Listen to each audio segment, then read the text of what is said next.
சென்னை ரயில் நிலையம். அன்று அதிகாலை வரப்போகும் புதிய மாவட்ட ஆட்சியருக்காக city police commissioner Murali Manohar காத்து நின்றார்.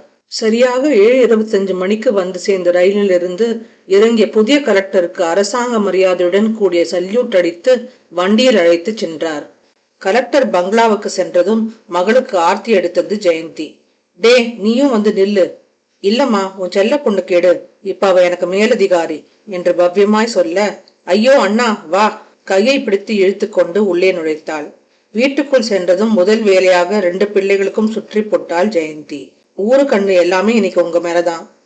2 பேரும் பார்த்து நடந்துக்கோங்க. எனக்கு தான் வயிற்றுல புளிய கரைக்குது. உனக்கு இங்க மாற்றல் ஆடுறது சந்தோஷமா தான் இருக்கு. ஆனா 2 பேரும் ஒரே இடத்துல இருக்கீங்க. எதுவும் பிரச்சனை வராம இருக்கணும்னு கவலை வருது. அம்மாவின் பேச்சை கேட்டு சிரித்தாள் மகள். அம்மா, சந்தோஷமான நேரத்துல கூட இப்படி புதுசா கவலைப்படுவீங்களா? அம்மா, அவ சொல்றதும் சரிதான். இன்னைக்கு காலையில 11 மணிக்கு அவ பதவி ஏற்க போறா. அதை நினைச்சு சந்தோஷப்படுங்க. சரி, நான் கிளம்புறேம்மா. எனக்கு டியூட்டிக்கு நேரம் ஆச்சு.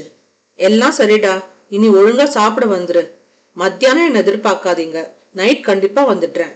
அவசரமாக கிளம்பி சென்றான். மாற்றல் உத்தரவு வந்ததுமே அம்மாவை முன்னாடியே அனுப்பிவிட்டாள். அவள் மட்டும் 2 நாட்கள் அதிகம் இருந்து வேலையை முடித்துவிட்டு கிளம்பினாள்.